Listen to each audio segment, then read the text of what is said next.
We're back. Hi, everyone, and welcome back to the Fandom Report. I'm your host, Catherine Mora, aka Miss Catherine Mora. It's been a while since our last episode, so I'm a little rusty. Forgive me.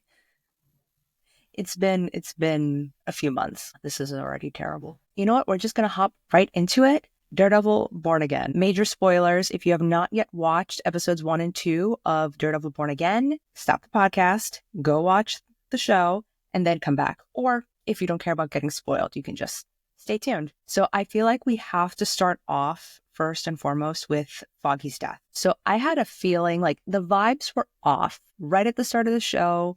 The shots that they were using were very much like, oh, here's the world that we're building, but there was still kind of this underlying tension with the montage that they did. For me, when I was watching it for the first time, the vibes were off. So I had this uneasy feeling that something was about to happen, something not great. I didn't think they were going to kill off Foggy right off the bat so soon. So that was still a surprise. One thing that does bother me, besides the fact that they killed off Foggy Nelson, was that we barely got any Matt and Foggy interactions in Daredevil Born Again. The only real dialogue that they exchange with each other is full of this tension where Foggy's like, I'm sorry I didn't tell you about Benny. Maybe I just didn't want to give you an excuse, hinting that there was still some tension between Matt and Foggy about him being Daredevil, which makes me wonder too, now that Daredevil officially exists within the larger MCU, what happened with the Blip? What happened with these characters during the Blip? So based on Matt's reaction to Foggy's heart stopping and him dying, I'm not sure if that was the first time he lost Foggy or not. You know what I mean? Because we know Matt didn't blip.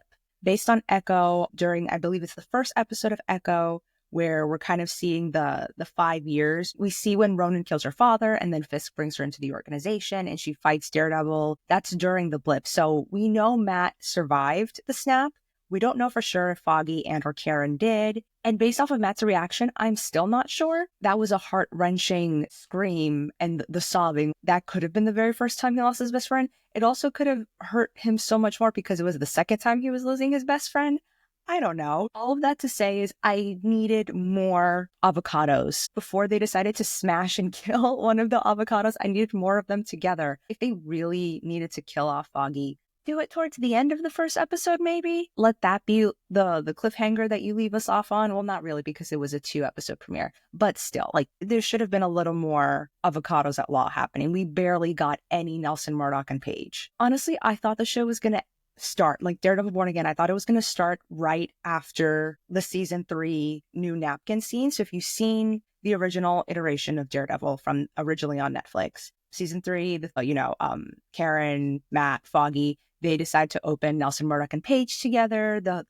Foggy draws the little sign on the napkin. It's very cute. It's very sweet. I thought we were going to start, maybe not necessarily right off from that moment, but a little something close to that. I thought maybe because Daredevil season 3 aired in 2018, that's also the same year that Infinity War came out. So it would have worked out, I think, in a kind of clever way that after that napkin scene, that's when the snap happens. And I think that would have been a really great way to integrate the existing Daredevil universe into the MCU more, like seeing how they survived throughout the blip, throughout the 5 years between the snaps, if you know what I mean. Instead, it was a really rapid start where, literally they kill Foggy off before the theme song kicks in. Then we do a 1-year time jump. Not crazy about that, but we'll come back to that later. The fight scene between Daredevil and Bullseye. Okay, this was pure classic, original Daredevil action happening. I will say Matt's parkour, you can definitely see the CGI involved. It definitely looks more comic bookish. I enjoyed it. It looked really cool, especially because, shout out Marvel. Thank you so much, Marvel and Disney Plus, that I got to go to the actual Daredevil premiere. So I got to see it on a big screen, and it looked fantastic. I'm not going to lie. It looked so cool on a big screen. But watching it, from the comfort of my home, I don't know, it looked less amazing. It could have also been that at the premiere, I was just like, wow, I can't believe I'm at the Daredevil Born Again premiere, that it looked really awesome to me. But watching it a second time, watching it from the comfort of my home, watching it on a much smaller screen, I don't know, you could definitely see the CGI. It was more noticeable. Like I said, look more comic bookish. But I think it's pretty cool that now obviously they have a bigger budget, so they can do more, but I do miss the more organic, grounded, real stunts. That was a huge part of the original Daredevil. And then after all that, parkour. They kick things off with a classic Daredevil hallway oneer. Honestly, you can kind of tell where there are moments where there's at least one cut that I saw for sure during that oneer. But oh my God, the action, the fighting, the choreography, it was so good. I'm hoping I hope I don't butcher his name, but Philip Silvera, I believe it. Silvera? Philip Silvera. He was the fight coordinator for the original Daredevil show, and they brought him on for Daredevil Born Again. So he was the fight and stunt coordinator. And you can tell that they brought some of the OGs back because the fight, it just felt so like purely Daredevil. It's funny, my mom doesn't like Daredevil because she doesn't like how Matt is always getting the crap beaten out of him. I thought it was really great and very telling of Matt's character and where his head is at, that as much as he was getting beaten up, he was not holding back on Dex Bullseye at all. And we'll get to that also in a second. I feel like I keep jumping ahead of myself of things that I want to say. I don't want to lose track though of where I am. But yeah, the camera work, the choreography, the score, it felt like watching the original series. It almost felt like coming home. I was so happy. Speaking of the score though, the theme song and opening credits. Sure, they sampled the original theme song, but you can't top the original theme song. Like, I feel like that's one thing that we can all agree on, that the OG Netflix theme was just so good. It's one of those theme songs that you cannot skip. Where it says skip credits, it's a crime to hit skip on that theme song. It was just so good. I'm not super in love with the new theme song, even with like the sampling that they did use from the OG. Okay, great, we made it orchestral voices, like a choir. I don't know. I'm not super crazy or super in love with the new version of the theme song. It's not as good. I feel like I wouldn't mind hitting the skip button up. And not to mention, and this is probably super nitpicky of me, I loved the heartbeats at the end of the original theme song. Marvel, why? If it ain't broke, don't fix it. And that was something that you shouldn't have touched. Give us the original theme song back, please. Anyway, back to the story, back to the show. I do hope Dex comes back in some shape or form. I really thought, based off the behind the scenes footage that we were seeing and with the trailers and everything, that he was going to play a much larger role. We'll see. We're only 2 episodes in. It's a 9-episode season. We'll see if he comes back in any shape or form. I hope so. Kind of feels like, because I know everybody was asking for Marvel to bring back the original cast when originally that's not what they were going to do. And it kind of feels like they were just like, okay, fine, stop complaining, here you go. But then they got rid of all of the original cast, mostly like in the first episode. So fingers crossed that Dex comes back. And also Karen. I hope Karen comes back too. Like, I don't understand why she just packed up and left to San Francisco. Like, okay, I guess. I mean, losing Foggy, very traumatic for her and Matt, obviously. Matt is very much in his sad boy loner era. It low-key kills me how now he seems so much more successful without Foggy being there. I know it's not because Foggy's not there. It's because he's no longer focusing on being Daredevil. He's focusing just on being a lawyer. He literally, also the fact that he doesn't even live, it looks like he lives in Jersey or maybe Brooklyn, probably Brooklyn, because I'm trying to imagine the New York City skyline from his window. He's not living in Hell's Kitchen anymore, basically. He's not living in Manhattan anymore, probably so that he doesn't have to hear people crying out for help anymore. He just left. He's living in a much nicer, bigger apartment. His clothes are much nicer. He's got a nice big office with Kristen McDuffie, and they have employees and everything. Like, Murdoch and McDuffie is doing so much better than Nelson and Murdoch or Nelson, Murdoch, and Page ever did, clearly. And Kirsten. I'm just going to call her McDuffie because I feel like I keep mispronouncing her name. But his new business partner, his new legal business partner, and Sherry. So I have thoughts, I have opinions on these two because it feels like they, instead of just giving us Foggy and Karen back, they replaced our investigative fact-finding Karen with Sherry, who's essentially seems to be working as like a PI for Matt. And they replaced Matt's friend and lawyer buddy, Foggy, with McDuffie. Why? Why is that necessary? I get it that they want to, it seems like they really want to push Matt down a dark path. So by losing, his best friend and losing Karen, it definitely helps steers him in that new darker path. But if these new characters that you're introducing are basically just going to play the same roles that the OG cast did. I don't know. It's nothing against these two characters or their actors. I enjoy Sherry. I enjoy McDuffie. I do like them. I think they play off Matt very well, but I don't see the need or the reason why you would replace Karen and Foggy with two characters who basically fill their roles in a very similar way. Then we have Fisk and Vanessa.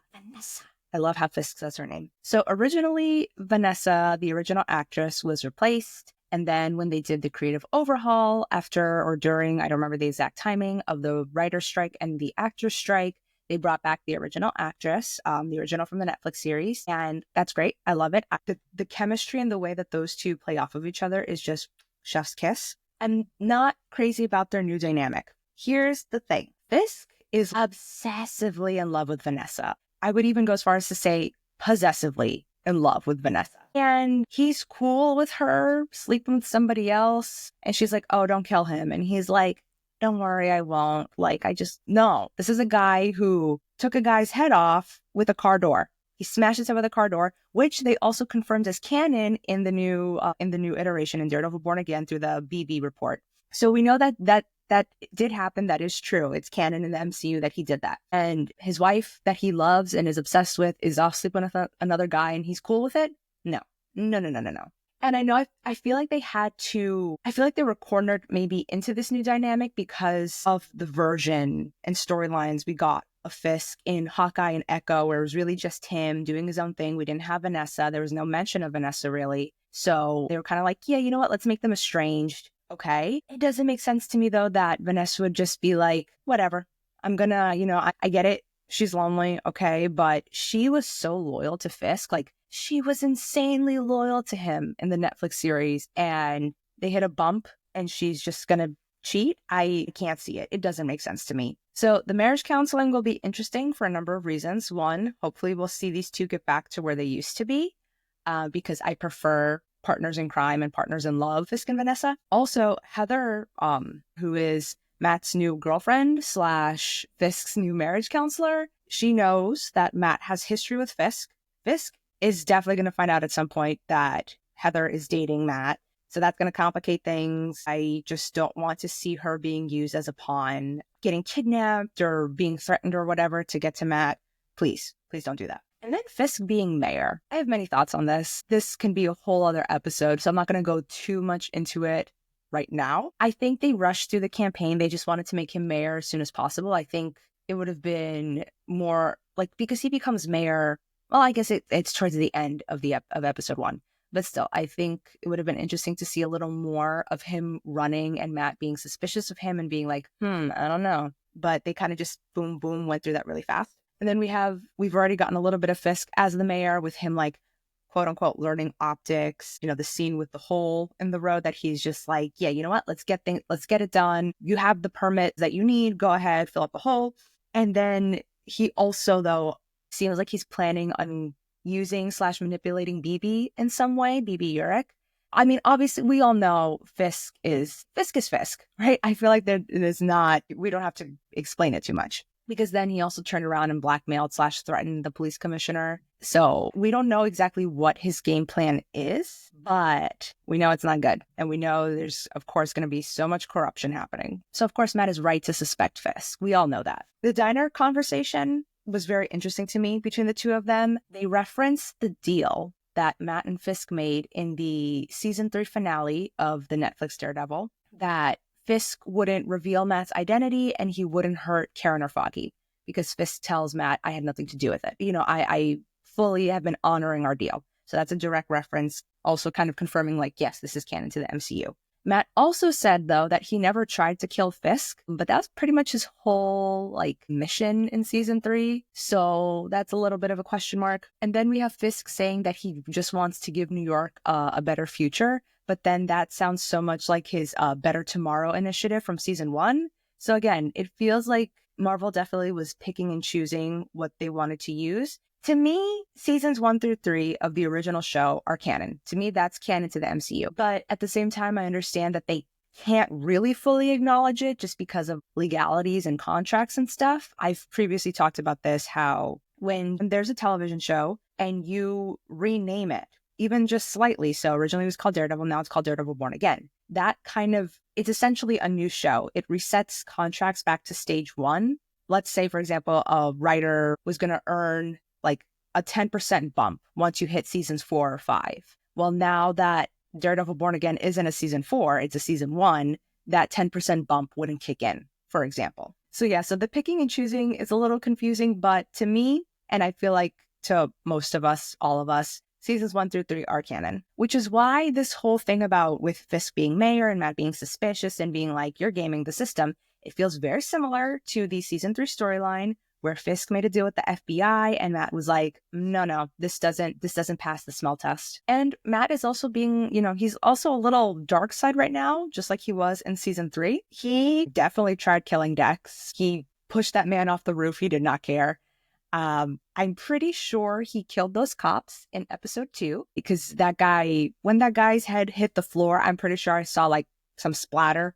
It might have been brain, it might have just been blood, but I'm pretty sure those guys are dead. And there's also a clip that Marvel released where it's a voiceover from Frank Castle, aka the Punisher, where he tells Matt, you didn't come looking for my help, you came looking for permission. So going back to season 2, there was a rooftop scene where Frank and Daredevil, I should say, were having a conversation. Daredevil was a very captive audience, wink, wink, where Frank was basically telling Matt, that Matt was a half measure. This is a conversation that they have had before, killing criminals versus just throwing them in jail. Matt, it felt like Matt overcame this struggle back in season 3 of Daredevil, but like Frank told him in season 2, Matt was just one bad day away from being Frank, from being crossing that line and killing bad guys. Foggy's death, that might have been his one bad day. It took a year for him to get to that point. Well, no, because he tried to kill Dex right then and there. Like Foggy's death definitely seems like that was Matt's one bad day. So now Matt, pretty sure he killed those cops. That's the thing, I'm not sure, but I'm pretty sure he killed those cops.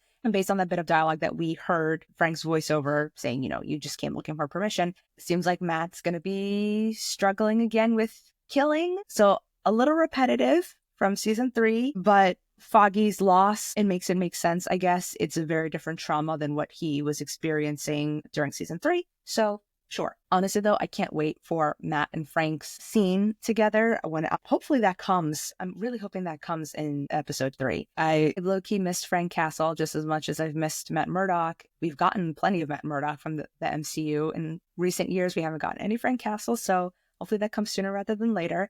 And then there was also some leaked footage from when they were filming that we saw Daredevil and the Punisher working together. So it seems like there's going to be plenty of action happening there. Speaking of Frank and similarities, now that I'm thinking about this, the White Tiger case seems so similar to the Punisher case in season 2. So granted, Matt is a lot more involved in this case than he was in Frank's case because he doesn't have Elektra or the Hand distracting him. And he's focused just on being a lawyer right now. And then we also have the fact that vigilantes are obviously more common in the MCU. Fisk, his New Year's Eve speech referenced Frank, it referenced Daredevil, it referenced Spider-Man, which was fun. And then we saw White Tiger on the news. And it's another, the people of New York versus insert vigilante's name here. And like in season 2 with Frank Castle, we have Matt Murdock swooping in to be like, hey, we're going to represent you. We're going to help you out. And you have the partner, Foggy in season 2, McDuffie right now, that are at first like, no way, we can't get involved with this. This is like career suicide, or we can't handle it right now, blah, blah, blah. And then Matt eventually convinces them. It feels very copy pasta. But because Matt is more involved, in this case, this time around, it does bring him more face to face with corruption within the system, which I think is part of why he's going dark side. I mean, he overheard Hector getting beaten up by the cops. The cops are trying to kill the witness that Matt needed for his case. And then the judge didn't listen to Matt at all in that initial hearing. The judge didn't even let Matt get like a single word in. Judge did side with him when they were talking about whether or not to reveal to the public that Hector is White Tiger. But still, it's a lot of corruption and injustice that Matt is facing. And then Sherry points out how this case hits close to home since Matt used to be Daredevil. Even though he hasn't been Daredevil for a year, we see him using his enhanced senses where he's tracking and monitoring that cop. It's a contrast to the end of episode 1. He hears like 2 different people calling out for help and he just tunes them out. He doesn't go help them. He doesn't even listen to them anymore. And then at the end of episode 2, he rushes to save the witness. And yes, it serves his I'm just a lawyer life that he's leading right now. But when faced with a gun and a threat to his life, he immediately jumped into action. And low-key, he did kill those guys. I'm convinced until I'm told otherwise next week, he killed those cops. Like, he let them beat him up at first. He wasn't fighting back at all. The moment that shot of the blood dripping onto the floor, which was just so like classic Daredevil, the moment that shot came up on screen, I knew it was about to go down. I knew Daredevil was about to come out. On the topic of cinematography, Daredevil Born Again definitely has a more like indie filmmaking vibe, if that makes sense. I'm not crazy about it. I understand it's a different creative team and I'm not judging it or like looking down on it necessarily. I'm going to give it more time to let it grow on me. But part of what made Daredevil so great was how grounded in reality was, like the grittiness of it. You could see it on screen. Whereas Daredevil Born Again feels more artistic, feels more artsy. Some of Daredevil Born Again feels like too forced or faked, like visually, which, you know, the CGI, again, on a big screen, the CGI didn't look that bad, but on a smaller screen is definitely more noticeable. So this version of the show definitely lost a lot of the gritty vibes. And also like Daniel Blake, the intern or whatever for Fisk, he just feels like a Disney Channel character to me. He does not belong in the gritty world of Daredevil at all. I am not a fan of Daniel Blake. He made me laugh a couple of times, but it was not laughing like in a good way. It was more laughing like, what the heck is this guy talking about? Why is he here? Kind of a way. Another thing I didn't like, the BB report segments. To me, that feels like a way to just spoon feed us information to make us react or feel a certain way about what's happening in the story. It's an interesting world building technique, but I just don't like it. I just don't like it. I do like BB. I like her character. We'll see how they do/develop her and her storylines in the show. She's also a point in favor of seasons 1 through 3 being canon, because Fen Urich from season 1 of Daredevil is her uncle, apparently. And when she talks to Fisk, Fisk says, I knew him, which is clearly code for, oh yeah, I murdered him. I murdered him. It's fine. Sorry about that. But all in all, like, it's just so good to have Daredevil back. You guys know, if you've followed me since like the beginning of this podcast, honestly, I have been begging and pleading with Marvel to bring back the character, to bring back the show. And we're so back. Honestly, we're not just back, we're so back. And I will say this, I'm not going to name names because I don't want this person to get in trouble of any kind. But at the premiere, there's plenty of cast members that I was able to meet. And one of them, this is a character who was in episode 1 and just was not in episode 2. Like, their character seems to like have been put aside for now. But I was talking to this person and being like, oh my God, I can't believe this character's, that's it for this character in the show. They looked at me and they were like, well, just keep watching because you never know what might happen. Like, with a very like wink, wink kind of face. I'm like, oh, so this character's coming back. Interesting. Very interesting. At least I hope, fingers crossed that this character comes back, because yeah, I need more. You guys can narrow it down to who I might be talking about. So good luck finding out. If it's not on IMDb, it might actually be on IMDb. I don't know. But yeah, Daredevil Born Again, honestly, so exciting that it's back. So happy that it's back. I feel like most of my criticisms are just me being very nitpicky because of how much I loved the original show. I feel like if I was watching this show for the first time, never having seen the original Daredevil, I would have zero complaints. I'd be saying like, it's peak, 10 out of 10. I still think it's pretty peak. Maybe not like Mount Everest peak, but it's up there. It's very high up there. Again, it's just me nitpicking like a very few small details. And also, we're only 2 episodes in. There's still 7 more to go. And so we're going to see the storylines unfold. We're going to see more action. We're going to see more character development. We're going to see characters coming back. Again, Frank Castle, I cannot wait for you. I hope you are in episode 3, please. And we're going to figure out what Fisk's big plan actually is. It's clearly something that he and Vanessa were planning, because he just went up to Vanessa and was like, oh, I have the 25,000 signatures that I needed. There's like no extra context given. So this was something that they had talked about and planned beforehand, even if they are very much estranged right now. So to me, there has to be a bigger plan in motion. There has to be something at play here. And I'm looking forward to seeing what it is and how Matt uncovers it and how it all unravels. And honestly, I think that's all that I have to say right now. I feel like there will definitely be more. Obviously, there's going to be more as the weeks go on. I'm going to be sharing a new episode every Wednesday after the show airs. So make sure you tune in and subscribe so you don't miss a single episode. What did you guys think about the episodes? What did you guys think about episodes 1 and 2 of Daredevil Born Again? You think we're back? Are you still hesitant? Are you wary? Do you think we're so back? I think we're so back. Let me know in the comments. Thank you so much for tuning in, and I'll catch you in the next episode. Bye.